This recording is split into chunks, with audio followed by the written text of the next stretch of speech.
Good evening. We're glad everybody's here. And if you have a New Testament, we're going to start just briefly in Colossians 4, and then we'll be coming back to Luke.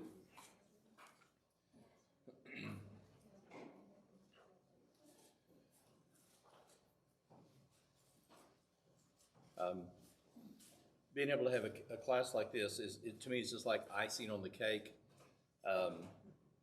We did this off and on for 12 years in Sydney. So if you move everybody in the state of Oklahoma inside Oklahoma City and shut down all the interstates, then that's what driving in Sydney is like. So we were 3.5 going on 4 million. They've now added some interstates and stuff. So we would do Monday night at Macquarie, because we were at the Macquarie Church. And, people would work all day long. And when I say fight, I'm talking about the traffic. I mean, you just imagine 5 o'clock traffic in a city of 4 million people with very few interstates. And, well, Richard's been there, and it's just like this huge spider web. Nothing's on the square and everything else. And so that just became a very, very special group. And please don't be offended, take this the right way. But my grandfather, we would go out, and every time it got really, really cold, we would have to cut ice on the ponds, because what's going to happen if you don't? The cows can walk out on the ice and fall through and drown. And so, we just had to get to them. And I can remember cutting ice a couple times this thick, and we'd have an axe, and we'd cut these squares and then just push the ice underneath the ice and get 1 or 2 of the mama cows down, and then they could break it with their hooves for a day or two. But then if it stayed that cold, we had to go back. And, if the wind's 40 miles an hour, they're not all going to come. And my granddad would say, they're not all here, but just make sure whoever comes gets well fed. So that's what I like to do on Monday night. When you come, I like for us to be spiritually well fed. And so that's what I said. And see, if we were in Sydney, I'd say, now, love, do not get a knot in your knickers, and let's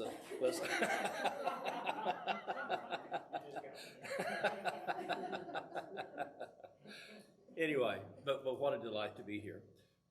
2 things, and then we'll read a quick passage in Colossians. The reason we started with Mark is that Mark and Matthew, in terms of the cross, are the most similar, and both of them have this statement, my God, why have you forsaken me? And we just use the term, especially in Mark, that the cross in Mark, and you have the darkness and the suffering, and it's in all of them, but especially in Mark, there's just this deep sense of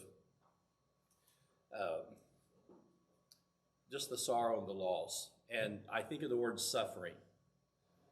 Then Matthew is going to give exactly nearly the same words, except Matthew, writing particularly to a Jewish audience, is, and I do this with my hands, on one side here's the chief priests, Sadducees, Sanhedrin, and he gives all of the plotting and planning, all of the scheming that's going on from the human side, and then over and over will quietly say, and this was done to fulfill. And so we see both humans and God, and I'm going to use the word scheming, but you know what I'm saying, being involved in bringing the cross about. But ultimately, let me try to say it like this. I think the cross was in the mind of God before he said, let there be light. I never did get to hear this, but Hugo McCord had a sermon, and it was an imaginary sermon, but it was a discussion between the Father and the Son and the Spirit before Genesis 1. And we hear these words like the foreknowledge, the predestination, and you hear a lot of these terms about God's planning for this.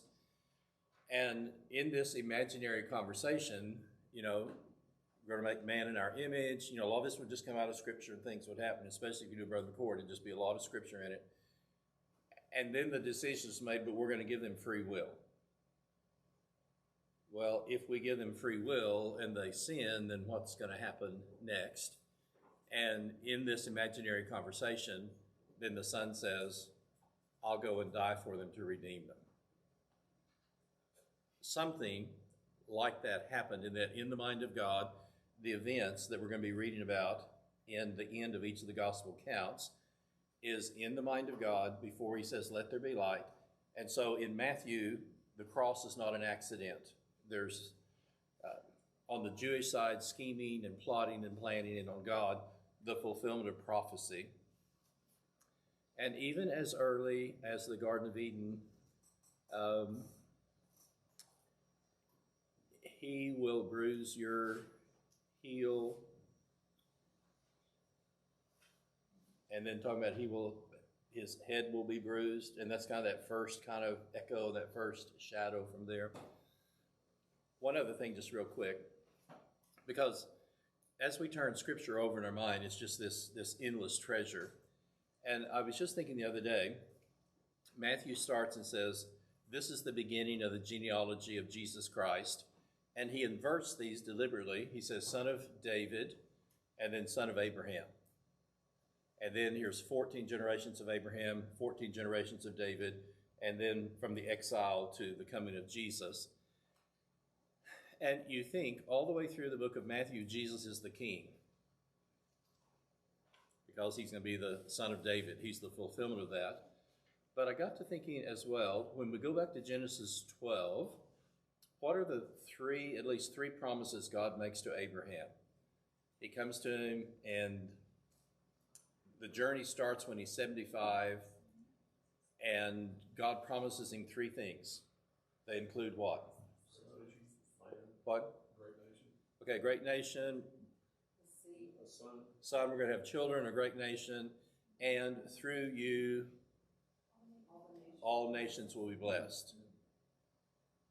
What do the last two verses of Matthew say?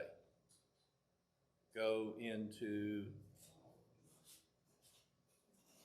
and the blessing that God promised to Abraham 2,000 years before the cross is actually then going to be fulfilled in a way that Abraham could never have comprehended of. Go into all the world and preach the gospel to every creature. And so those first two people in Matthew, David the king, and everything, and even just like when they put the crown of thorns on, the robe, the mockery, he's crucified, and, what does the placard say? Jesus of Nazareth, King of the Jews. So that's the fulfillment that someone's going to be sitting on your throne, David. You want to build me a house? 2 Samuel 7, 13, 14. You're not going to build me a house. I will make of you a house. Someone will always reign on your throne. That's going to be Christ. And then the promise God made to Abraham was, through one of those, through you I will bless all nations. And that promise just takes off in a totally different way. First verse, last verse of Matthew. And it's just amazing how that happens over and over.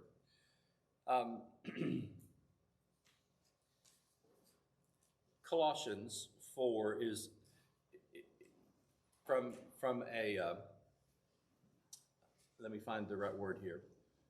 From a relationship point of view, is one of those rich chapters because we come to the very end of the book of Acts and Paul is in Rome in house arrest for 2 years. And most people think that Ephesians, Philippians, Colossians, and Philemon are written while Paul is in house arrest. And so, can I use the word grounded, meaning he's not able to move around? Because he's grounded, then two things happen, and we mentioned one of these earlier. If Nathan is a part of the Praetorian Guard who are stationed in Rome, and he's on duty, may even have been chained to Paul for his duty. And if you're on duty in the military, you can't sleep. I'm going to say captive audience with a very with no pun intended. And so here Paul, for 2 years, has a captive audience, and Nathan's going to come to Rhonda. You wouldn't believe this idiot that I'm stuck with all day today. He's talking about somebody was dead, and somebody was raised from the dead, and then all these smelly Jews keep coming around and everything else. But what happens if he's there for a month? I mean, you see what's about to happen? And so these guys, and they're the elite, they're the SEALs and the Rangers of the Roman military, but they're not always out in the field. And when they're in the city of Rome, they're there, if needed, to protect the emperor. But you want to have things for them to do. You don't want them to sit around and just twiddle their thumbs. And so when you read Colossians, members of the Praetorian Guard are going to send greetings. And you think Paul could never have talked to these guys while he was free. They wouldn't give him the time of day. But if you're in the military, you're, at least most of the time, you don't go to sleep. There's consequences to doing that. And then the other thing is greetings from Caesar's household. Caesar's household could include slaves. They're also free people. But this is the world's first civil service. And why Caesar's household? Well, he has appealed to Caesar, and so all of these things are going on. There's either going to be hearings or lined up for some type of a trial or something else. And so because Paul is under house arrest, then a whole group of people in the Roman government are going to hear the gospel that would never have heard it otherwise. On the other hand, Rome is the center of the empire. And we're not going to turn to this, but there are more names given in Romans 16 than anywhere else in the New Testament. And I mentioned this, his name doesn't come back right now. There's a denominational preacher has a famous sermon. He does Romans 16. He says, when the roll is called down here. And there's a list of nearly a third of the names in the New Testament are in Romans 16. And Paul hasn't been to Rome yet, but you send greetings to Aquila and Priscilla. You send greetings to Rufus. Oh, his mother has been like here's this whole list of people in Rome. And because Rome is the crossroads, then all these Christians are there. And Paul sends greetings to this, I think there's 30 of them, and he's not even been there. But they've met each other coming and going. So I'm in Colossians chapter 4. And look at these names. I'm in verse 10. My fellow prisoner Aristarchus sends you his greetings. What would you assume by Paul saying my fellow prisoner? He's, for some reason, he's in jail as well. Then, as does, and isn't this wonderful, Mark. And then here comes a really big hint. Who is Mark? Cousin of the son of encouragement. And Barnabas is willing to split the partnership to give John Mark a chance to save face. And it's wonderful that Paul has the spiritual maturity to not allow his mistake to mar the relationship down the road. So Mark, the cousin of Barnabas, and then you'll see in verse 11, Jesus, who is called Justus, sends greetings. Now here's what's important. How does Paul designate these people in verse 11? These three people are what? These people are Jewish brethren who are with me. Therefore, my assumption is the ones who come next are going to be what? Gentiles. Everybody see what just happened? He gives these three guys very specifically and says, these are the ones of my Jewish brethren. And then he keeps listing people. And so this is where we get the concept, Dr. Luke is a Gentile. Everybody follow what just happened there? Because if he's a Jew, to me, he would be up with this first group. And so this is what's significant. A fourth, fully a fourth, of our gospel is written by a Gentile. Let me restate that. A fourth of the gospel is true, but it's also a fourth of the whole of the New Testament when you add Acts. So when you add Luke and Acts to the whole of the New Testament, then 1/4 of both the gospels, but then when you add Acts, 1/4 of the New Testament then is written by Gentiles. And so here's Epaphras, and this is a wonderful guy, and we won't trace him down in other places, but he's one of you. He is a servant of Christ Jesus. He sends greetings. And look at what he's doing. He is always, and isn't this a wonderful expression? This translation says, wrestling in prayer for you. Isn't that a wonderful idiom? He is wrestling in prayer for you that you may stand firm in the will of God, mature and fully assured. I vouch for him that he is working hard for you and for those in Laodicea and Hierapolis. And then here it comes, our dear friend Luke the doctor. What else do we have in our translations? Beloved physician. And see, that's where we hear those terms. And so from this snapshot at the end of the book of Acts, then we find all of these people here, and we find then, of all things, Demas is still there, which that's going to be a whole different story by the time we get to 2 Timothy, and then greetings to these other people. We won't turn to it, but in 2 Timothy, the last letter that we have, Paul is going to say, everyone in Asia has forsaken me, and then he says, only Luke is with me. My grandfather is still the spiritual leader of our family. He was just gracious and kind, and a quick snapshot.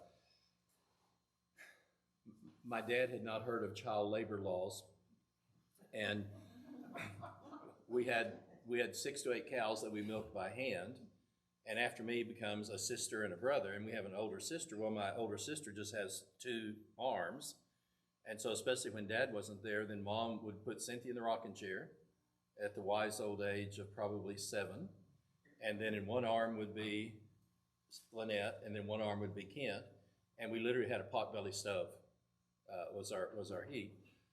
But the cows have to be milked twice a day, and if the older sister only has 2 arms, then guess what happens to the 3-year-old? He gets to go to the barn with Mom. And so by the time I'm 4, I have my cows that I'm milking. That's my job to get those done. Dad has me on the little tractor by 6 because I can reach the clutch. And son, if it starts rearing up, push on the clutch, push down on the brake, and push it back and everything. So by 10, I'm out in the field all day long by myself. Towards Sweetwater, we had a field, and Dad would drop me off at sunrise with gas and oil and lunch and personal necessities, and then he'd come get me at dark. So 10 to 12, I'm out in the field all day long by myself. Son, if you see lightning in the southwest, pull the plow out of the ground because you won't get electrocuted as long as you're on rubber tires.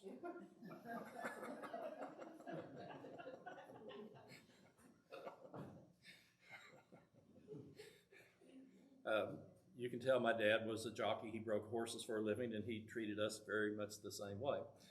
And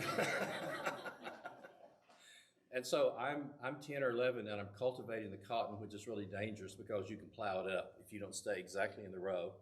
So I turn around, and I'm going, and probably a little bit past it, I have this kind of fun feeling. I look around, not a wire. I have hooked a post, and the entire fence is following me down the field. Okay, clutch, back up, and I'm sitting there, and I'm just going, oh my goodness. I mean, there's no place to hide. This is a terrible mistake. It's on the main road, and I'm going to have to lift the plow up and get barbed wire out of the cultivator. It's pulled post out of the ground and all this stuff. So probably about a quarter mile, this fence has a V shape out into the middle of the cotton field, and I'm still on the tractor, and here comes my granddad. And always we would have postal diggers and crowbars and stuff. And he came out, and the only thing he said was, son, we need to get this fixed before your dad shows up. Now, what could you have said to a 10 or 11-year-old boy who's really messed up? You idiot, don't you know better, all this other kind of stuff. And we worked for 2 hours, didn't have to hardly say anything, and that's the only thing he said to me. Son, we need to get this fixed before your dad shows up. Okay, mothers, don't get offended, but a part of the reason why grandchildren and grandparents are such good friends is sometimes they have a common enemy.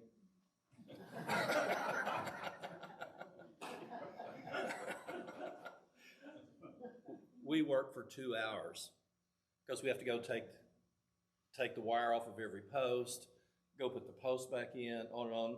We look like we've been under a garden hose. And everything's fixed up. I go and eat lunch. That evening, Dad comes and he says, son, he said, I thought you'd have got more done today. And I told him the truth. I said, Dad, some days it takes longer than others. Isn't that true? Yeah. So when our son was born, then we named him after my grandfather Luther, because Granddad Luther has just been this spiritual presence in our lives. And my younger brother is named Kent. So if you drop the L-U and the K-E, then what do you get? Luke. And a part of what we talked about is that spiritually, I hope that you have the same heritage that Dr. Luke has as one who studied and read and encouraged. And then you read this, only Luke is with me. And then you think, Paul, could you have anyone any better to look after your body and your spirit and your soul if you only have Dr. Luke with you? And this is the guy that writes the third gospel. So let's look at the very opening of Luke. The first 4 verses of Luke is, and I'm not a Greek scholar. I work with it, and I've had a lot of different Greek classes, but like Charlie Powell across the lake, he reads through his Greek New Testament nearly every year. I don't have that capacity. But for people who are really, really into Greek, they say the most elegant, perfectly written grammatical structure in the whole of the New Testament is the first 4 verses of Luke.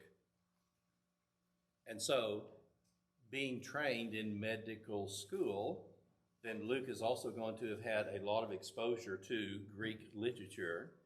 The rest of the Gospel of Luke is a little more koine, a little more common, but just this opening section is just this kind of this jewel masterpiece. And these people who are really Greek students, they read this and they say, this is the most carefully constructed Greek literature in the whole of our New Testament. So many have undertaken to draw up an account of the things that have been, in this translation it says fulfilled. You may have something else in your translations? Accomplished. Okay, you can see the thought. And who are they accomplished among us? Now, I'm going to be a little bit picky, a little bit persnicative, for example. The writer is going to be Dr. Luke. And when you get down to verse 3, who is he writing to? Theophilus. So we're going to hear Theo is the word for Theos, God. When you hear Philadelphia, lover of. So Theophilus, his name means lover of God. Everybody follow what just happened there? So when you hear, just leaving it in English, when we hear Philadelphia, you know, the city of brotherly love, then a part of the words for love in the Gospel of John are phileo, and incidentally related to Judas, P-H-I-L, Phil, with a different ending is also the word for kiss.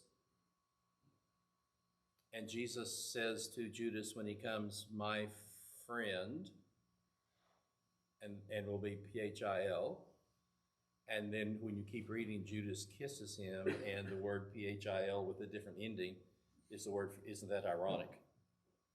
That he refers to him as, well, let me just say it this way. I could think of a lot of things to call Judas besides my friend. And that's just our Lord. And he calls him friend, but then the actual word for kiss has that P-H-I-L root in it as well. Just as they were handed down to us, and see, here's what I want you to be thinking. Here is a gospel written by a Gentile doctor to a Gentile reader. Now, compare that to the first opening of Matthew. This is the beginning of the gospel of Jesus Christ, son of David, son of Abraham. And here comes this genealogy. and sorry, I keep laughing about this, a Jewish tax collector writes to Jewish people who either are Christians or to become Christians. And so we have, can I use the very terms, a very Jewish gospel. You do not have the parentheses of explanation like we'll have in Mark. And so when we come to Luke, well, and let me just ask, do any of us have Jewish heritage? Okay, just through the years, I know of two, in fact, one is a sister at Macquarie, but I've been involved with two Jewish people who became Christians. And one of our dear friends, after Angela became a Christian, he just said, oh, in heaven there's going to be people of every tribe, tongue, people, and nation, and the Jewish nation just yielded one of its citizens to become a citizen of the kingdom of heaven.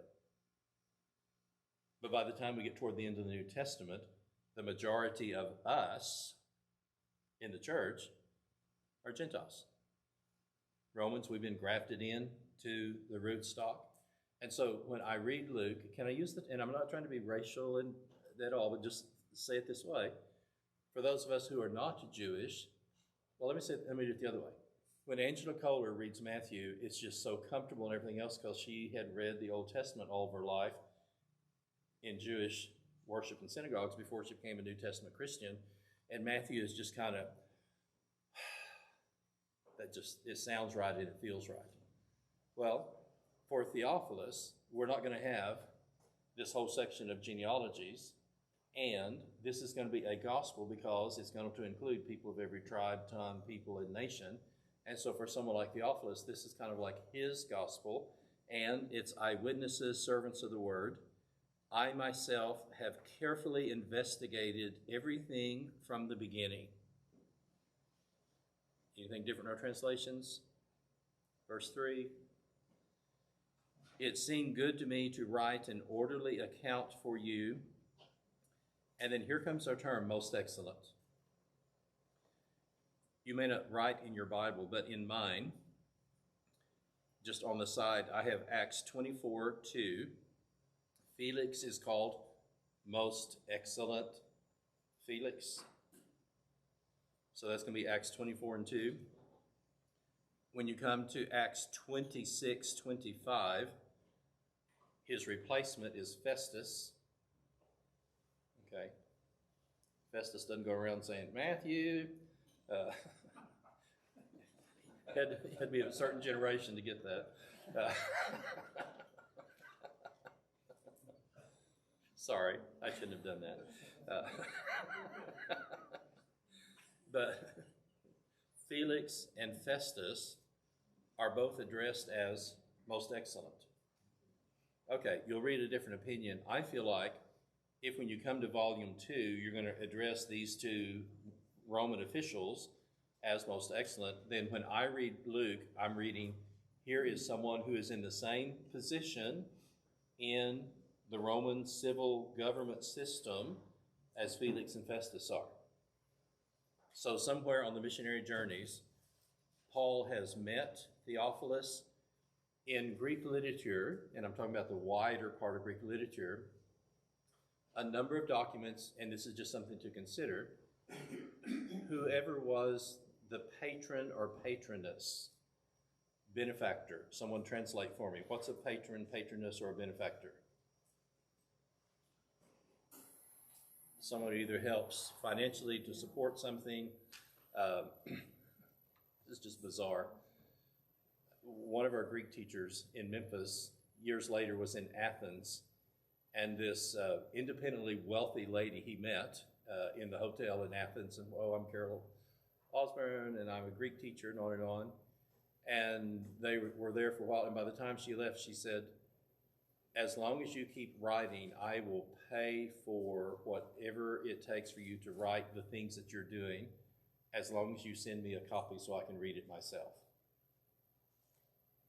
So if a lady is going to pay you to do what you're already wanting to do, as long as you send her a copy so she can read that, then that is a patroness, a benefactor as such. And so most often in Greek literature, and we're not told here, but in Greek literature, when you have this kind of opening, then someone like Theophilus in secular literature has helped to finance and has helped to pay for either the time or the writing or the things that are there.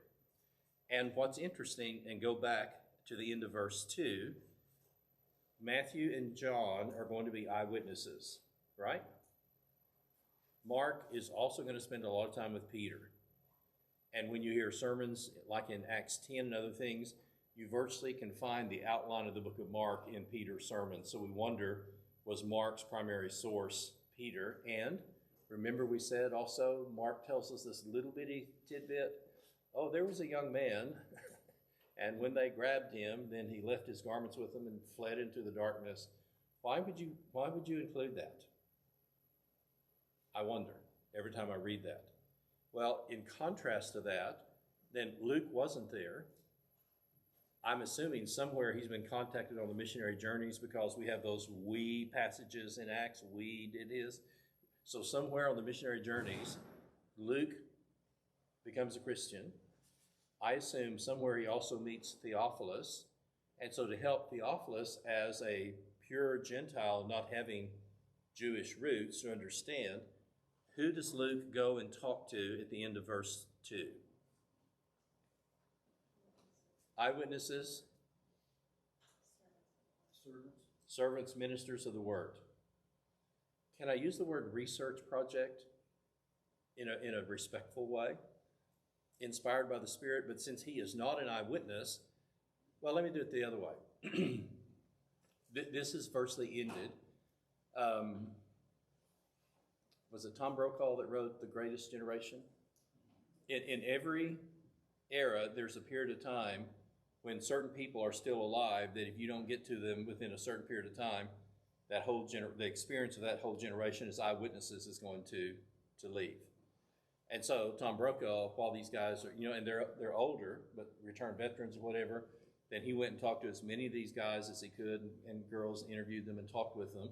Well, again, we don't know all the details of when, but we do know when Paul goes to Jerusalem and he's arrested, he spends 2 years in Caesarea, which is in the upper northwest corner on the Mediterranean, and Paul's in prison for 2 years. I wonder if you're Dr. Luke and Paul's okay, you know where he's at. He's not being beaten or stoned or something else because he is in prison. Nathan, wouldn't that be a great time to go into Galilee and go into different places and talk to these guys who were actually there, who were eyewitnesses? You're also not far from Antioch. And so at some point, then Dr. Luke talks to as many eyewitnesses and ministers of the word as he can to find out, well, what happened during the life of Jesus. And being medically trained as Dr. Luke, then he's just going to write on just a little bit higher level of Greek than the other Gospels are, because that's his background. Okay? I grew up in a cotton field, and I've always told our secretaries, when you read a bulletin article, if a verb needs to be, I don't ever try to misstate something, but David Roper, in contrast, both of his parents are school teachers. So Rhonda, if you're the church secretary, you don't even change a comma, because he was trained so carefully, everything is so precise. And my attitude is, anything that needs to be edited to help it to be readable, you change that, because I didn't grow up with two parents who were teachers. Well, if you're Dr. Luke and you've had that background and that training, by nature, you're going to have a higher level of linguistic ability. And it seemed good to me to write an orderly account for you, most excellent Theophilus, so that you may know the certainty, and then give me your translation, the very last part of verse 4. The certainty of the things you've been taught. So, can we say a believer writing to a believer? Everybody follow what I've just said? Here is obviously Luke, Dr. Luke, a believer, writing to a believer, but it's like Theophilus, while we had the opportunity to talk with all of these people, and since I also was not an eyewitness, then I wanted to go and have the opportunity to, can I use our term interview? I wanted to interview the eyewitnesses, the ministers of the word, and then write you an orderly account. last thing, and then we'll do some cross things. Luke starts in Jerusalem and goes up into Galilee, does the ministry. 9:51, he sets his face toward Jerusalem, and Luke is a circle geographically. We know from John there were at least 3 Passovers, so Jesus came and went a lot. We don't get that in Luke. So Luke starts, he tells us details about the birth, the angels, the shepherds, and on it goes. All of these details, and so it starts in Jerusalem, and then you're going to end up and go up into and do the Galilean ministry.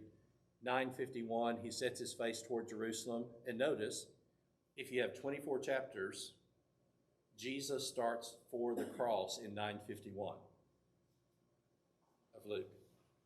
He sets his face toward Jerusalem. And from there into chapter 18, Luke is the only one who tells us that. And through the years, I've done a class on parables. And you say, what are your 3 favorite parables? The majority of people's favorite parables are from Luke 10 through Luke 18. Prodigal son, Good Samaritan, and on and on. And Luke is the only one who tells us about that. And then we enter and we come into Jerusalem from there. Now, on the sheet that I've handed, and this is page 3, and I did this for a reason, just to kind of introduce some things, and then we'll stretch and take a break and then just walk through the cross on the second part. There's a very interesting little word, and the word is actually DEI, de, but it will be translated in our English as to be necessary or something must. And we're not going to read all these, and I apologize, Acts got moved up. If you look on the third line, Acts is on the top corner. It should actually be slid over, but you can still see where that's at. Look at the number of times that Luke is going to refer to this term, this must happen, this must be done. And see, for example, over and over again, Matthew's going to use the term fulfill. Mark is going to say, immediately, straightway. And it's like, shoom, he's always virtually in a hurry. And then as you read through Luke and then into Acts, men and brethren, what must we do to be saved? There's no other name given among heaven whereby we must be saved. And so this DEI, must or necessary, is kind of Luke's transition word as he writes. And he'll go through and talk about a whole group of things from there. And like I said, leave these for you to look at if you want to see. And like I said, apologize. I had to scrunch it a little bit to get it to fit. And then Acts got moved up to the top. Jerusalem. Matthew, the Jewish writer mentions Jerusalem 12 times. Mark 11, Luke 32, John 13. Everybody follow double asterisks on Jerusalem there? And then 60 times in the book of Acts. And so when I open the book of Luke in my mind and just watch my hand, I literally think of this circle up through Palestine, and it will start in Jerusalem. All the details are there, Simeon's in the temple, all those types of things. And then we're going to go up to the Galilean ministry. 9:51, we set our face toward Jerusalem. And so we have details, but it's a big circle. Then when we come to the book of Acts, then it's going to start in Jerusalem and end up in the city of Rome. And we're going to go Jerusalem, Judea, Samaria, Antioch, into parts of Asia Minor, into Europe, and then we're going to end up in Rome. And so both of the writings are very geographical. Luke is this circle that starts in Jerusalem, and when we have the ascension, when he goes up into heaven, they go back and they are worshiping in Jerusalem. Acts 2, day of Pentecost. So Jerusalem's the center geographically, whereas when we come to Acts, we're going to start there. Missionary journeys come back, but it's a progression. How do you get the gospel and to get people from the center of Judaism to the center of the Roman Empire? And it's a geographical progression, but it's very interesting. And like I said, I bolded 9:51. He set his face toward Jerusalem, and that's a part of that. In the Gospel of Mark, do you remember this? I think it's 10:45. The Son of Man came not to be served, but to serve and to give his life a ransom for many. Everybody remember that? can I use the term theological to meaning a statement about God and what God is doing? It's also repeated in Matthew, but can I use the term the justification, the rationale for the coming of the cross is that Jesus says, okay, yes, I didn't come to be served, I came to serve, and then here's this wonderful term, ransom. This is a generational thing. Livy, you may not get it. If I mention Patty Hearst, what do you think of? Help me? Kidnapped. And who kidnapped her? The Sudanese Liberation Army. And what did they require? Ransom. They required some type of ransom. Okay. From history, hopefully not from memory, Charles Lindbergh's son. Kidnapped. And this term ransom has been used in our society and our culture.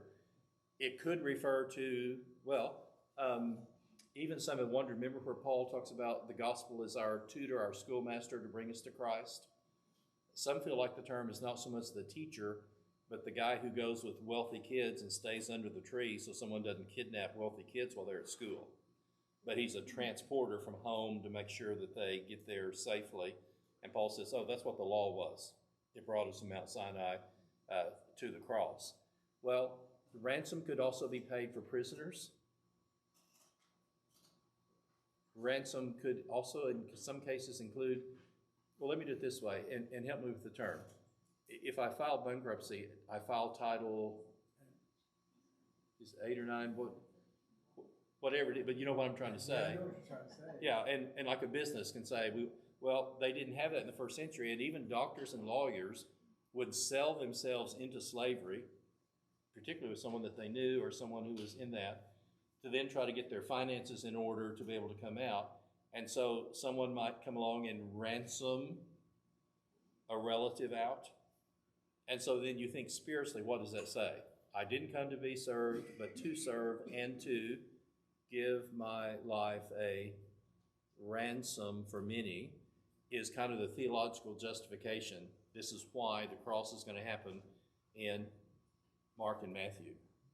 Chapter 13. Chapter 13. Good, thank you. Now, in Luke, the word save and saved is very significant. Especially the little guy up the tree. The Son of Man came to seek and to save the lost. And so saving and salvation is going to be very important. Oh, if you're the King of the Jews, save yourself. Aren't you the Christ? Save yourself. I looked for a way just to write these down, and I found a sample on Wikipedia just to show you where it's at. The 7 sayings of the cross. And what I want you to notice is that, and they're, someone has to put them in some order, and this is kind of one sense of the order. Matthew and Mark only tell us the 4th saying from the cross. Everybody follow what just happened? If you count the spaces and you count down, then their comments about that are, they tell us, my God, why have you forsaken me? Then what I want you to notice with Dr. Luke is that Dr. Luke is then going to give us 3 of the sayings of the cross. And remember, we talked about how important this word save and salvation is. Father, forgive them. They don't know what they're doing. How many people have just had all kinds of misunderstandings about the thief on the cross? But today you will be with me in paradise. Okay? I always try to tell people he hasn't died yet. The new covenant and the blood isn't in a place yet. He is the Son of God. And if he wants to save somebody, he can do that. That's his business. But after the cross, that's not the pattern and the profile for how it's to be done later.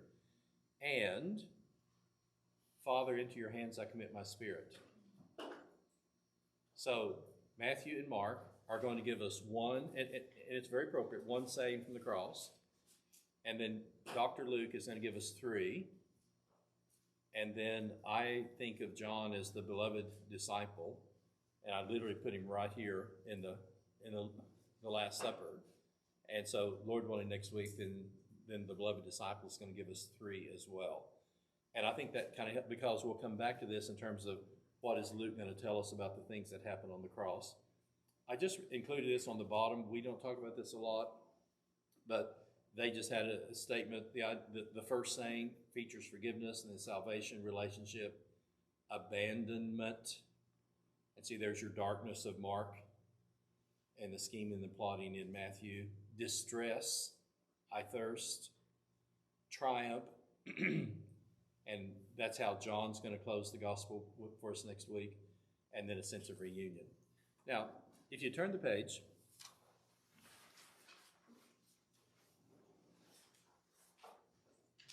look at the uses of the word forgive or forgiveness.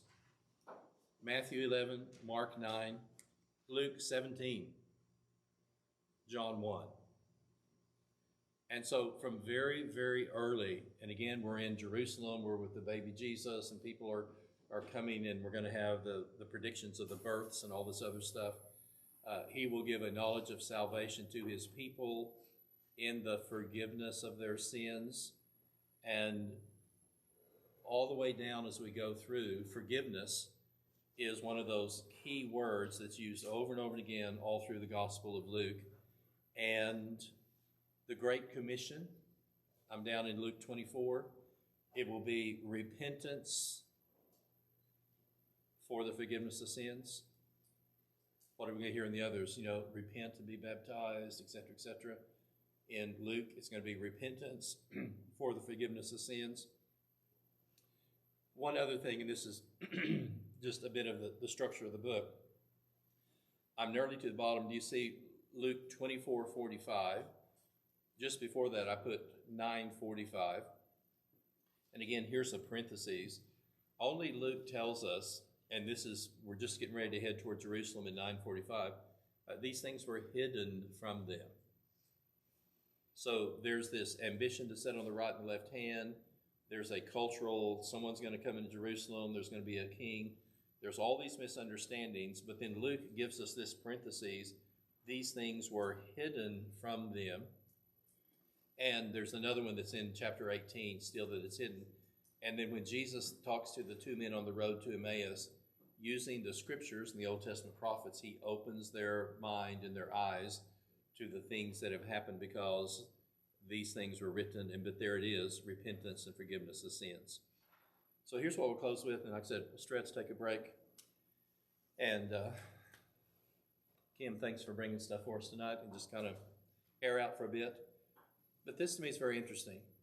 First and last words while he's alive in the Gospel of Luke. I mentioned this Sunday. Temple, how are you going to be if he's 12 years old and you haven't seen him in 3 days and you have no idea where he's at?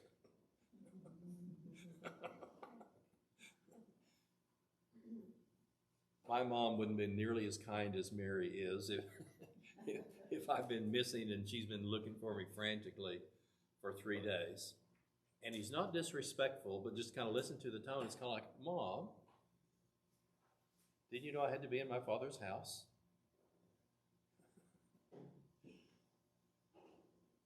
The first words out of the mouth of Jesus in Luke has to do with my Father. And what are the last words? Father, into your hands I commit my spirit. And he's still going to talk with him after he's raised from the dead, but I'm just talking about while he's alive. Then Luke is going to give us this parentheses that the very first thing that we hear out of the mouth of the boy, who's 12, is, and I like the term house, and the word business, it's just fathers, and then the word like things is there. It's not a clear translation. So sometimes you'll hear, must be about my Father's business, and that's not totally wrong. But where's he been for the last 3 days? He's been in the temple. That's where he's at, listening and talking. And so a lot of times, while there's still a question about that, I still use the term, oh, my Father's house. And then, in a real sense, spiritually, where is he going when he says, Father, into your hands I commit my spirit from the cross? He's going back home. And isn't that interesting? 12 years old and the death on the cross both have this echo of the relationship, but then also this closeness that he has, both in terms of relationship and then also in terms of proximity. We'll jump in and go ahead and start. Like I said, Lord willing, next week will be our last one of this, and we'll do John. And just always anticipate 93% of John is not in either Matthew, Mark, or Luke. And that still is just always amazing to me, is that, again, eyewitness, but only 7% of John is in Matthew, Mark, and Luke. And so he'll have just a totally different perspective and point of view as he writes about that. Anticipate this in just in a couple of sentences. When I think of the cross in Mark, I think of suffering and darkness. When I think of the cross in Matthew, I think of it wasn't an accident. There was plotting and planning and scheming. And when we come to Luke, Luke's going to be totally different. It's going to be a matter of trust. And just anticipate that. Each of the gospel writers is going to give us something totally different. Lord willing, next week, John is going to say the word is tetelestai, it is finished. And so we're going to have we'll close with 4 different glimpses of what happened when Jesus carried a cross, and then the implication is that's going to be true of us today. Sometime there'll be suffering. Nobody 2,000 years later carries a cross by accident. It has to be intentional and deliberate. And the same way Jesus is going to say, Father, into your hands I commit my spirit. Central idea, Jesus' death in Luke is a matter of trust. Father, into your hands I commit my spirit.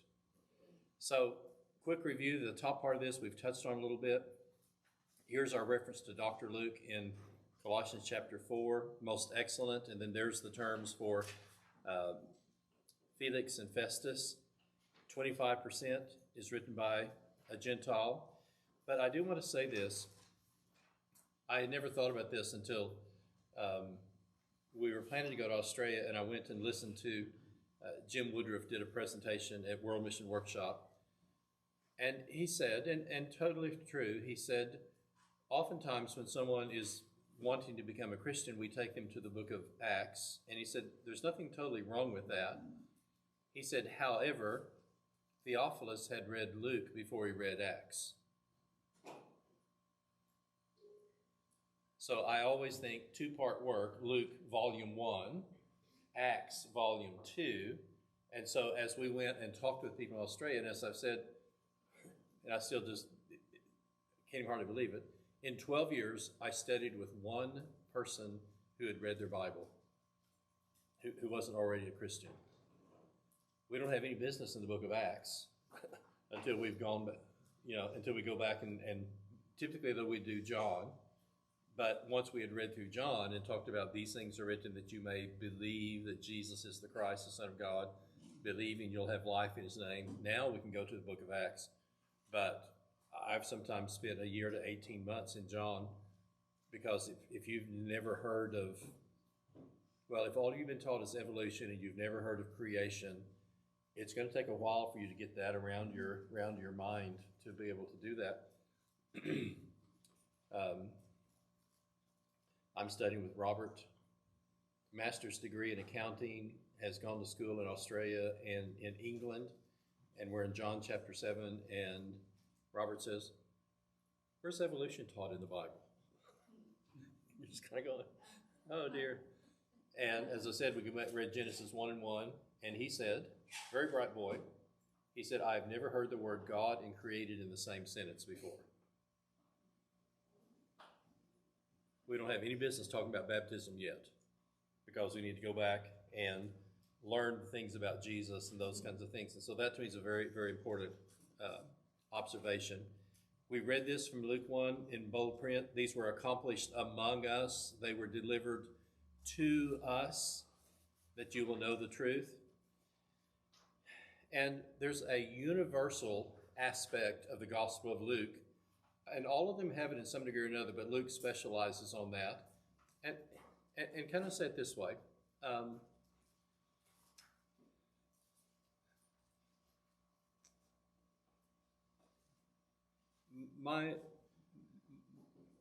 I don't know if my mom ever had a pedicure in her life, and her hands were a third bigger than mine, and we worked outside all the time. I mean, we're milking the cows. I've heard my dad say, my wife can pull more pounds of cotton in a week than any man in Beckham County, and she was just stout as an ox and just this big boned, strong woman. And so when we came to Oklahoma City, we were always different. It's kind of like the Clampetts have come to town. Sorry. But it was. And like, you know, we learned Oklahoma City because we came to the State Fair and came down Old 66, came down 10th Street, and then we eventually find Shepherd Mall. But we're up and we're all in the front seat of the pickup. And for years, until I got too big, my place was between the steering wheel and the door. Because there were 6 of us, and then we picked up 4 other kids to take to church. And so Dad got in, and then I got in and bent down, and then he closed the door, and then I got up and tried not to stick the indicator in my ear. And Mom would have 1 girl on each knee, and then we would pick up the Phillipses. And so we'd have 10 people in the front of this pickup truck going to church. So, can I say we were just kind of a sight to behold? We had a Shetland, a big Appaloosa Shetland pony, not Appaloosa, but he was kind of a brindle, grayish and with spots. And we had this huge yellow dog, and we would go to one of our farms, and we just would put a rope around the horse, and he'd jump in the back of the pickup, and the dog's nearly a third, half as big as the horse, and our uniform was cut off blue jeans and baseball cap and tennis shoes, and we're on Old 66, and people from California would pass us, Mabel, there's Okies, slow down. And so over and over, people would pass us, and they'd drive real slow just to watch us when we passed them because we're going to the farm. You can just tell when people are looking at you and you're not quite like everybody else.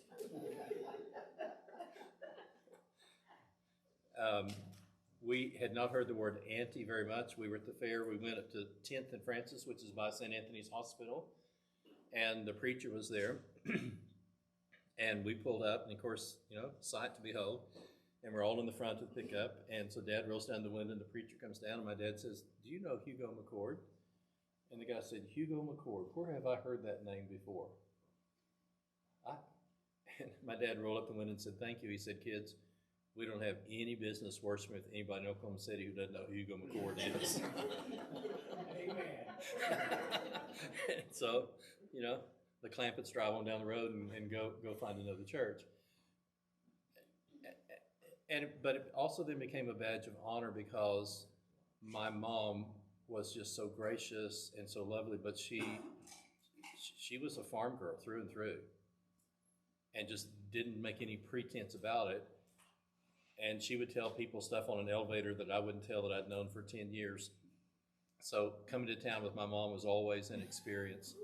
And we just grew up being different than everybody else. One more quick truth.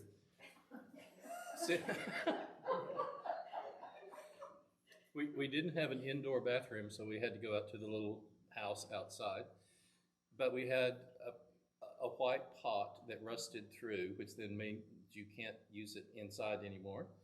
And so the first 5 years, we didn't have a pickup, we had a tractor, but my dad wasn't going to buy a vehicle till he could pay cash for it. And so we took the peapot down by the road. And so on Saturday afternoon, if you're going to town to buy groceries, if the pot is not on the post, please come and pick up some of the Hartmans so they can get groceries on Saturday. And it always has a small brick in it. And then on Sunday morning, if Richard came by and had seats and we all had a ride to church, then we would go and take the brick out of the pot and put the pot on the corner post and then everyone else kept on driving because the Hartmans had a ride for church. So would you please come by Sunday morning, Sunday night, Wednesday night, and then if you're going to town, go grocery shopping on Saturday, then come. But if the pot's on the post, we've had a ride, and so you can keep on driving. So if I ever write a biography, I may entitle it "The Pot on the Post."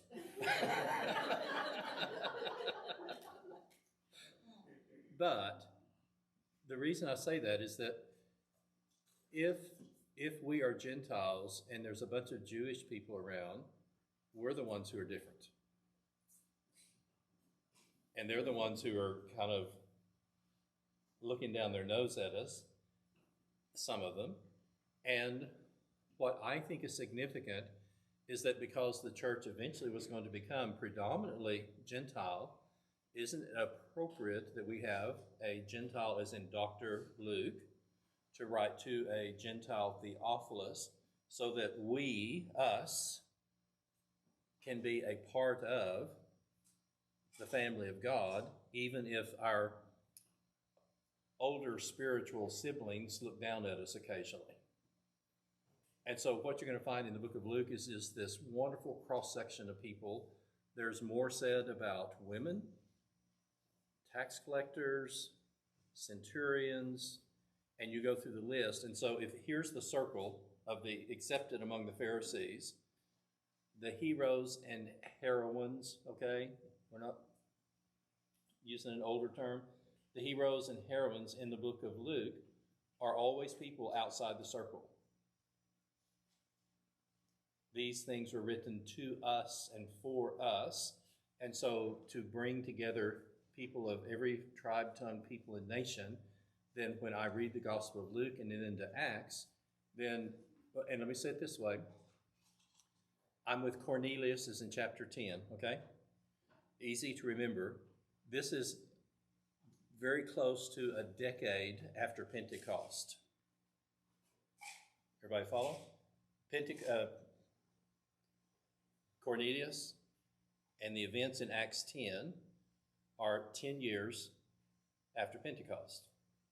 So I love this expression, the early church was born in the cradle of Judaism. The fulfillment of prophecy, the scriptures, all of these things, all of the original apostles are Jewish. And I say this with grace, but still true, when Peter stands up and says, whosoever will call upon the name of the Lord, everybody he's talking to are either Jewish or proselytes. It never would have crossed Peter's mind that that includes Cornelius. We're going to have a vision from heaven, and what does Peter say? Rise, kill, and eat. And he says, Lord, I don't do that. 10 years later, I've never touched anything unclean. And it's going to take all of that to bring us into the family of God. And so who better to explain that transition from a Jewish fulfillment and only Jewish movement, and then the first 10 years, the church is born in the cradle of Judaism, and then starting with Cornelius, then it starts going out, and then that's the story of the book of Acts. We're going to start in Jerusalem, then end up in the city of Rome.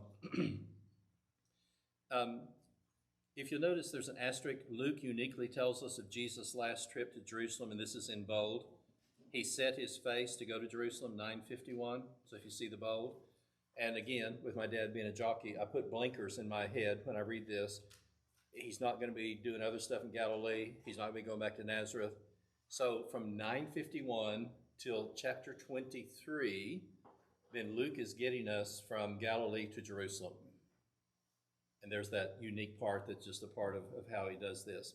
And I mentioned this, Luke 9-18 has some of the best known and loved parables. But isn't this ironic? The Gentile tells us more about Jerusalem than any of the other gospel accounts. And Luke's account is an extended travel narrative that begins and ends in Jerusalem. And that's what I mentioned. Acts starts in Jerusalem and ends up in the center of the Roman Empire. Luke records Jesus interacting with all men, especially those whom the traditional Pharisees would consider unworthy. So there it is, tax collectors, sinners, Samaritans, the poor, Gentiles, centurions, women, the unclean.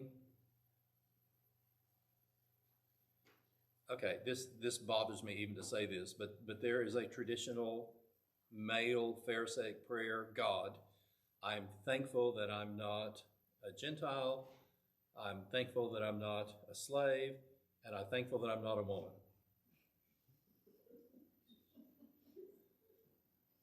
You don't hear anything like that from Jesus.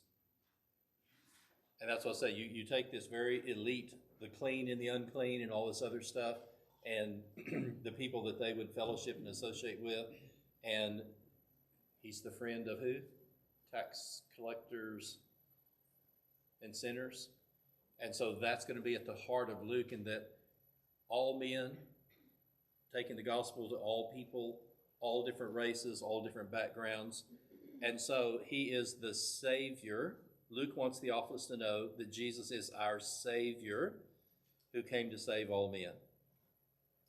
So no one is surprised to find that of the synoptic gospels, Matthew, Mark, and Luke, Matthew and Mark are the most alike, where Luke has more variety and unique accounts, including these things on the death of Jesus. And so when we come to the events here at the bottom, these are events that Luke talks about leading up to the cross that typically aren't in the other gospel accounts, in terms of Matthew and Mark especially. So I love this expression, and if you'll just watch for a second, like you'd put a coat on, Jesus wears the mantle of a prophet in the Gospel of Luke. He stands up in his home synagogue, he opens the scroll to what we know as of Isaiah 61, and then he starts talking about the gospel is going to be preached to the poor. All these things are going to take place. And then today this is fulfilled in your hearing. 2 men on the road to Emmaus. Oh, who was he? Oh, he was a prophet, mighty in words and deed. And so when I read Mark, I typically think, especially Son of God, the beginning of the gospel, Jesus Christ, Son of God. Matthew, yes, he's Son of God, but he's the King, the Son of David. But in Luke, I always think he wears the mantle of the prophet, and he's out among the people. And he's involved in all these things that are going on in people's lives. So here's the quotation, Isaiah 61, the 2 men on the road to Emmaus. Prophets are spoken of about 30 times in Luke. And then here it is in 1831. We are going up to Jerusalem, that everything written about the Son of Man by the prophets must be accomplished. And, very interesting, when you read through these, Luke has 7 predictions of the death of Jesus. And one of those is going to include no prophet can die outside of Jerusalem. And so remember in Mark we have those 8:30, 9:30, and 10:30, and there's references in Matthew and Mark, whereas Luke is actually going to give us more references to his death in Jerusalem than the others. So here are primarily unique events, and we'll read through these, and for those who are online, I'll just give the verse, and if you have a New Testament, you can follow along. But Luke is going to tell us in 22:1, oh, this is the Feast of Unleavened Bread. The Passover was approaching. And then 22:7, and you just kind of, your blood runs cold when you read this. It was the day of unleavened bread on which the Passover lamb had to be sacrificed. And then you go back to 22:3, and what do you find? Satan enters Judas.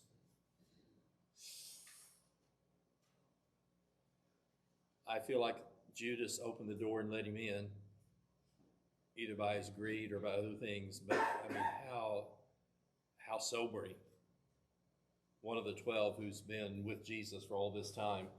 And John's also going to mention that, but Luke is going to say very specifically, Satan entered Judas.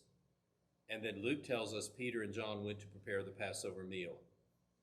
Now, in Luke 22:17, and if you have your New Testament, you might turn to that real quick.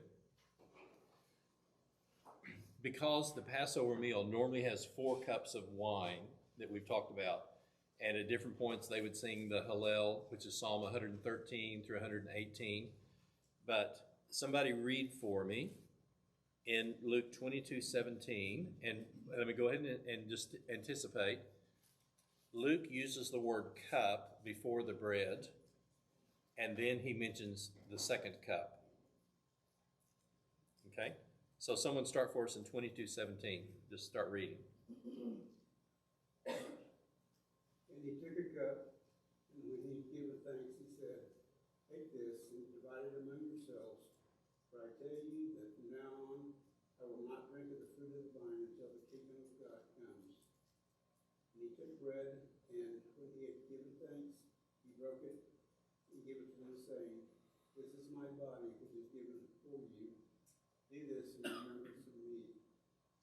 And likewise the cup after they had eaten, saying, this cup that is poured out for you is the new covenant in my blood. But behold, the hand of him who betrays me is with me on the table, for the Son of Man goes as it has been determined, but woe to the man that by whom he is betrayed. Okay, well, stop it there. Thank you. But did you see it? Now, there's two general interpretations. One is in the normal Passover, by the time they do this, they're going to have already killed the Passover lamb, rotisserie roasted it through the day. Then we're going to have the unleavened bread, the bitter herbs and stuff. But through the traditional Passover meal in the New Testament, then there are 4 cups. And then here's what's significant as well. And I was talking to Charles about this. Typically, it would be a group of somewhere between 10 to 20. In that, you didn't want to have leftover lamb the next day. So you would either neighbors or friends or relatives, and you would bring enough people so that as a part of eating the regular Passover meal, we're going to have the unleavened bread, the bitter herbs, and we're going to be doing these 4 different cups along the way. But in between, I can't remember if it's the second or third or whatever, the youngest son, and so Solomon, you'd probably be the choice today. The youngest son is going to ask the grandfather, the patriarch, about the items. Father, what means this? Why are we doing this? And depending upon the age of the youngest male, then the patriarch would tell, oh, our father Abraham was the one, and so he would tell the Passover story. If you're 4 years old, you should get a Reader's Digest version of the Passover story. Whereas we're going to give you the whole dose. And so the neighbors all around you are then going to be singing the Hallel. And like I said, Jerusalem is like this shish kebab pit because here these hundreds of lambs have been roasted all over the city. And so if you have an older son, we're sitting here and our mouths are watering because we can tell by the singing of the houses close to us where they are on the Passover meal. And Charles is just going on and on and on and on and on. And we're having to kind of swallow hard because we got all this stuff here, but then the oldest male, particularly if he's a grandfather, is then going to tell the Passover story to the youngest male, but the older he is, the more license he has to tell the story.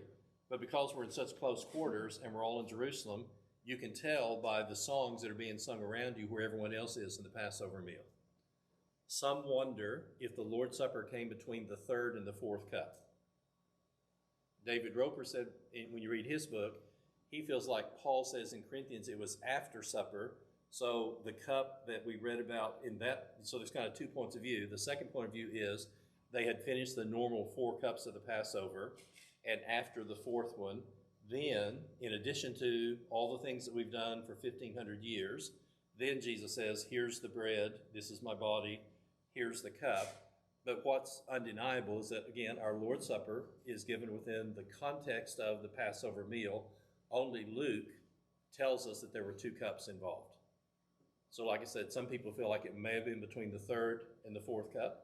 And then others will think, well, maybe they had finished the regular traditional Passover meal, but everything is still there. And then Jesus, because they're going to do unleavened bread, because that's historic what they did in the original Passover. And so then the Lord's Supper is then going to be instituted. Some think between the 3rd and the 4th cup, and then others will think it was done, that the cup that we read about was in number 4, and then that was done afterwards. But again, Luke is the only one who really specifically gives us the reference of that previous cup that's there, which ties it even more directly into the Passover. Everybody okay? And, significant, my blood, and the term new covenant. Some transcripts will have new covenant in Matthew, but it's very clear this was in Luke. And what what a terrific term for what's going to happen later and all the things. This is the blood of the new covenant that was poured out for you. And then very specific, the hand of the betrayer. When you read 22:24, they break out into another. This is their favorite topic for 3.5 years. Who's going to be the greatest? Who's going to sit on the right? And so Luke tells us, here we are. We've had the Lord's Supper. We're in the upper room. Jesus is anticipating the agony of Gethsemane and the cross. And those closest to him are arguing about who's going to be the greatest and who's going to sit on the right hand and left hand. And again, I'm among you as one who serves. How chilling, 22:31. Simon, Simon, behold, Satan demanded to have you that he might sift you like wheat. But I have prayed for you that when your faith may not fail, turn again and strengthen your brethren. And that's from Luke. Only Luke gives us very specific. Jesus tells Peter that specifics ahead of time. Luke tells us in 22, starting in 35, the apostles, and I put this in quotations, are armed with 2 swords. And the Lord kind of says, it's enough. Yeah, that's okay. And I read a comment this last week I thought was very appropriate. And the writer said,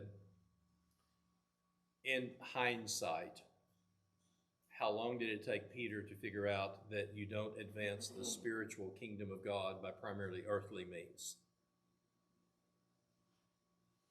And he's also going to say, yes, I'll go with you, I'll die with you, but then he's also going to whack the guy's ear off as well in defending Jesus.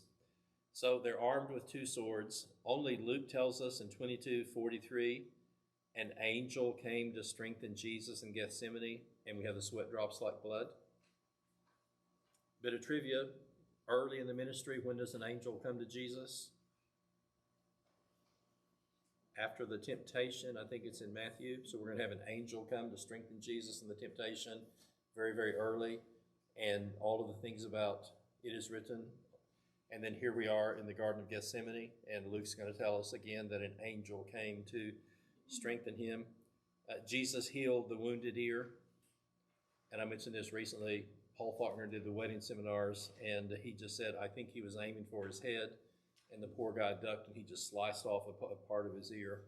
But how interesting, the last miracle, and I'm not trying to be silly or facetious, but can you imagine reaching down and picking the ear up and going and reattaching it? I don't know what's the appropriate word. But I'm just going to say reattaching the guy. I don't know. I don't have a better word in my vocabulary to say that. How amazing.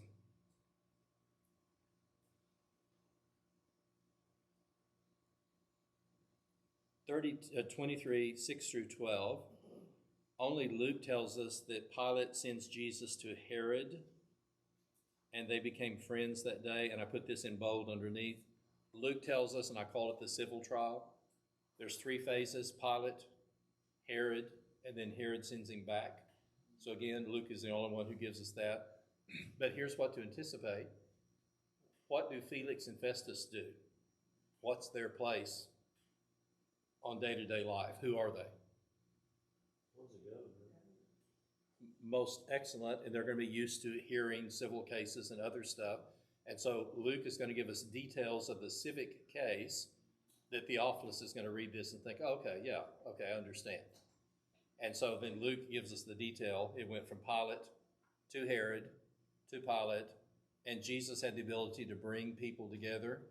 And Luke tells us that day there had been enmity, but they became friends that day over the death of Jesus. How interesting. Luke 23:26, the daughters of Jerusalem, don't weep for me, but for your children. And then the intercessory prayer from the cross.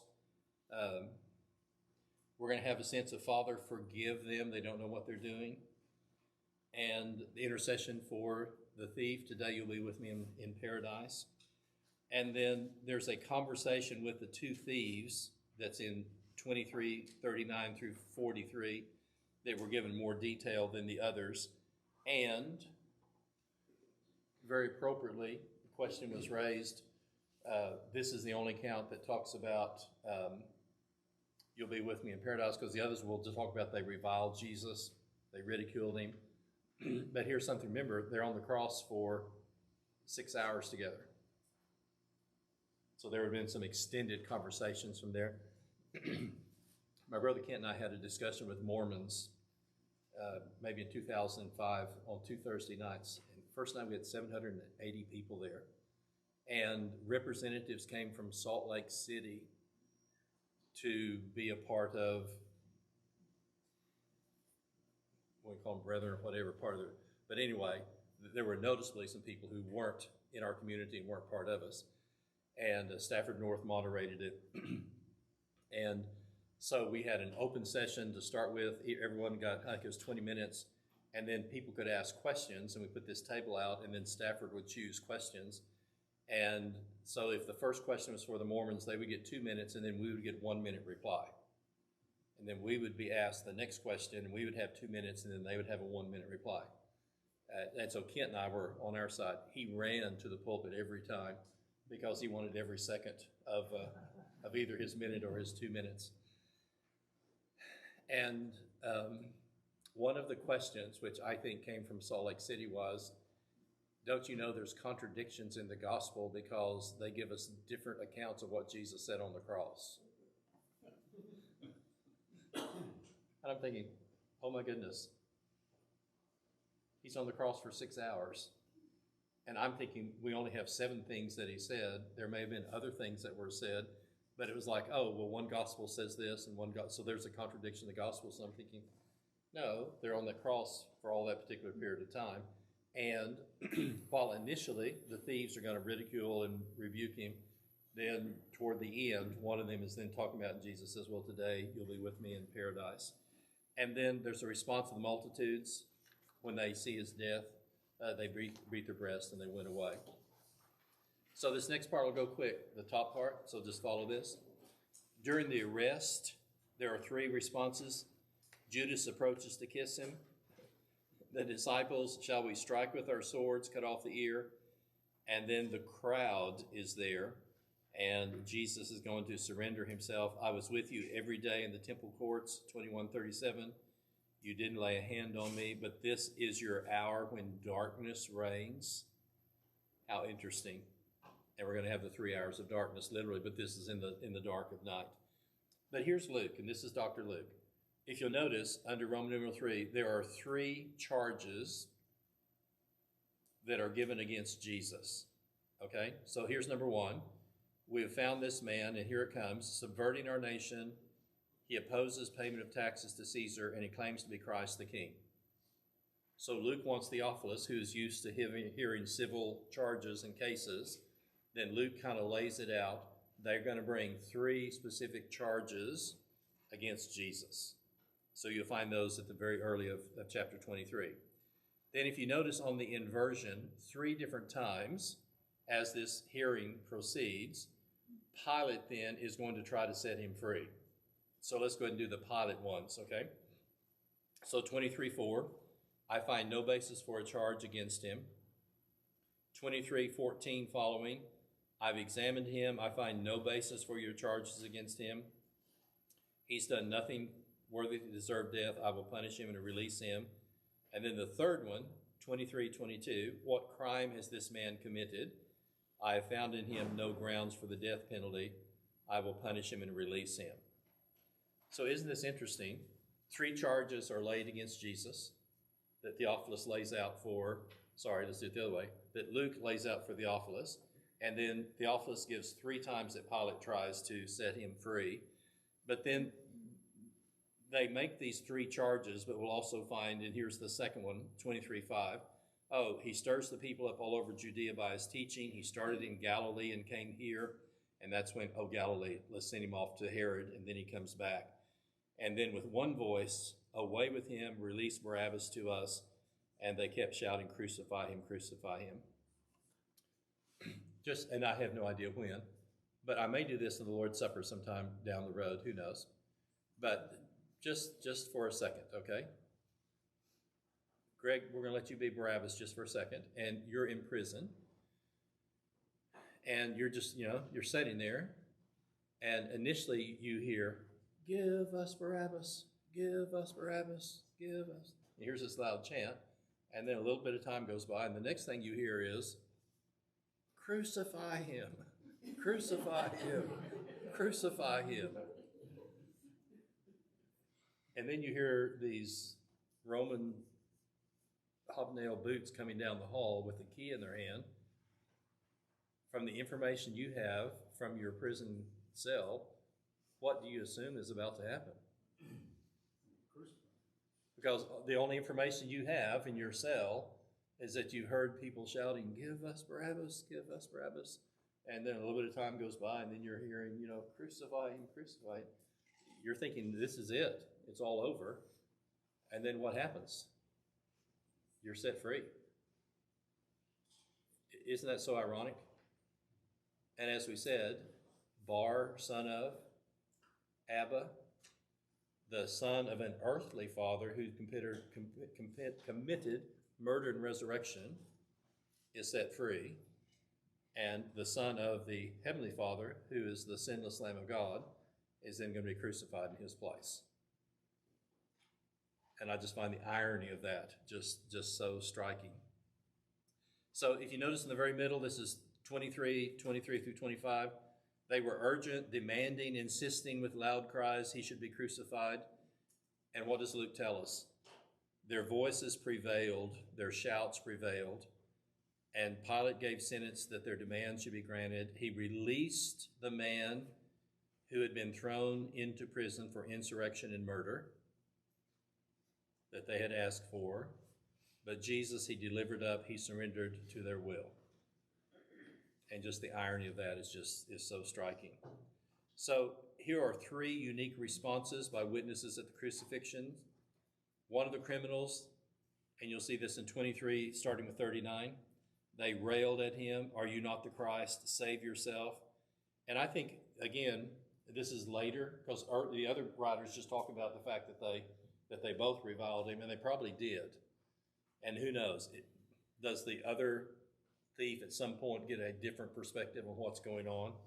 And then he says, "Do you not fear God, since you are under the same sentence of condemnation? We indeed justly," isn't that an interesting word?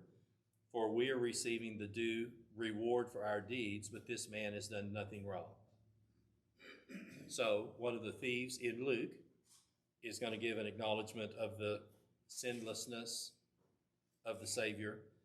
The centurion, rather than saying the Son of God in Matthew and Mark, in Luke, he is going to say, certainly this man was innocent. He was a righteous man. And again, could not the centurion said more than one thing for all the time that's there and seeing the crucifixion and the death of Jesus? And then the multitudes were assembled. They saw what took place. They returned home beating their breasts. And that again gives to the grief of the onlookers of what had taken place. So here are the summary of Luke's three sayings from the cross. 23:34, "Father, forgive them. They don't know what they're doing." I look at that and I'm a long ways from that. I could think of a lot of things to say about them other than forgive them. And this just gives us a really important insight into the heart of Jesus, both his mission and his ministry and the things that happen. I was listening to, and this was a few years ago, James Dobson has had these focus on the family things, and he was just on one day, and I was just driving down the road listening. He had flown out of California, and in the seat next to him on the airplane was a man who was blind. And so, they take off whatever, and you have a chance to visit. And so he was just asking, he said, "Well, have you always been blind?" And I said, "Oh, no." He said, I had this business, I've done this and that, and explained all the details. And he said, "I had a friend who became a really intense competitor, and my friend paid someone to throw acid in my face, and I lost my sight because of my competitor." So you think about it, here you are an adult running a business, and your competitor hires somebody to throw acid, and you lose your sight. And so James Dobson said, "Well, what did you do about it?" He said, "Well, unknown to him, twice I have helped fund his company to keep him solvent. And he doesn't know where it came from, but twice I've helped him financially to stay in business." And James Dobson said, "Stop. What are you talking about?" He said, "Well, I have already lost my sight, So why don't I forgive him and not lose twice?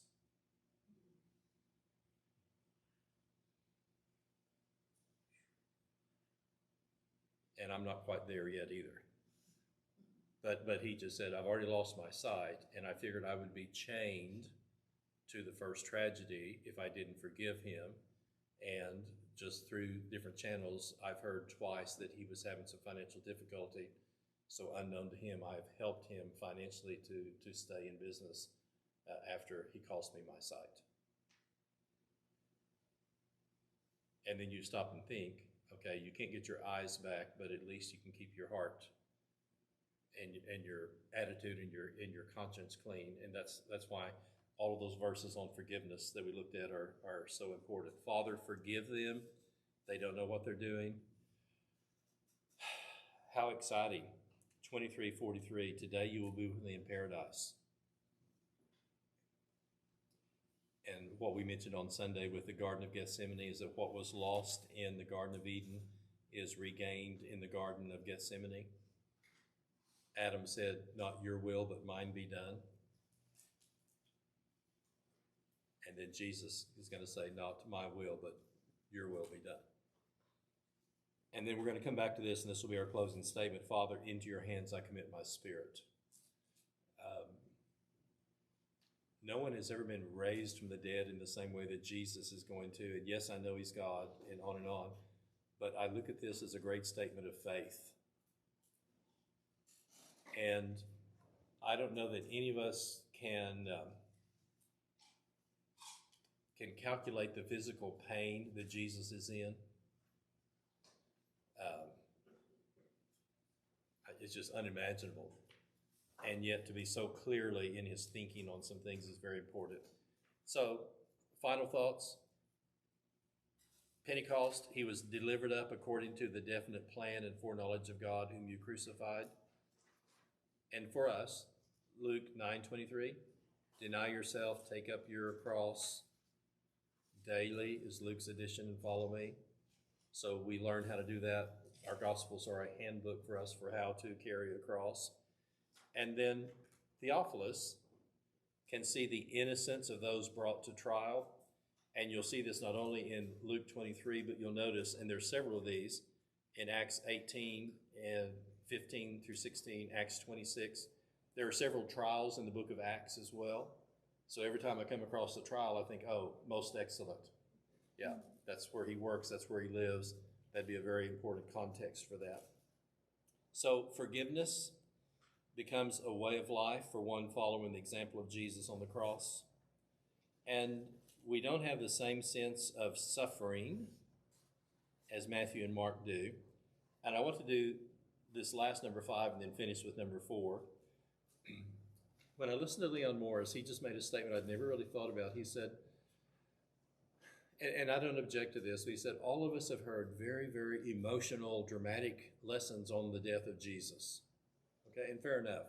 We've not been there, we've not seen that, okay, on and on. But he just made this statement. He said, have you ever noticed how calmly and matter-of-factly the gospel writers describe the death of Jesus? And look at this. Matthew, he yielded up his spirit. 27:50. Mark, with a loud cry, Jesus breathed his last. Mark 15:37. Father, into your hands I commit my spirit.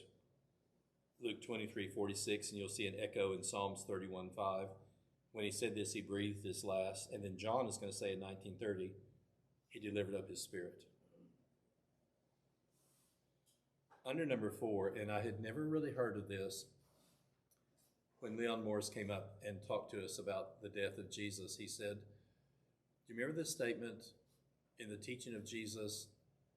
The foxes have holes, the birds of the air have nests, and we'll talk about that next week.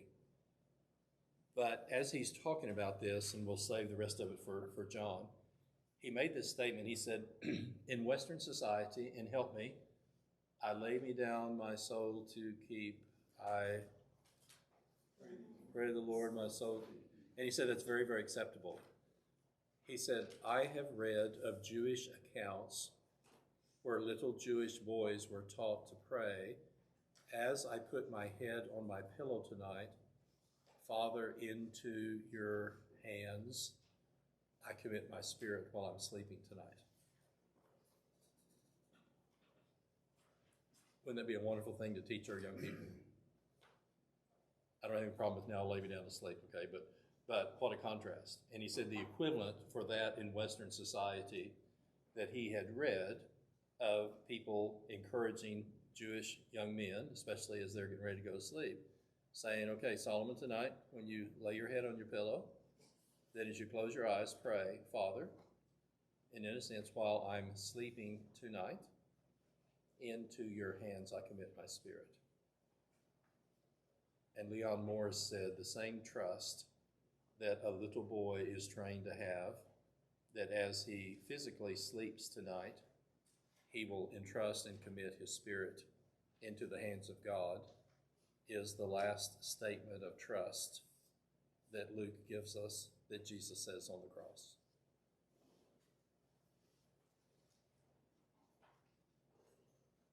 So that's why when I read Luke, I think in Luke, the emphasis is the cross is a matter of trust.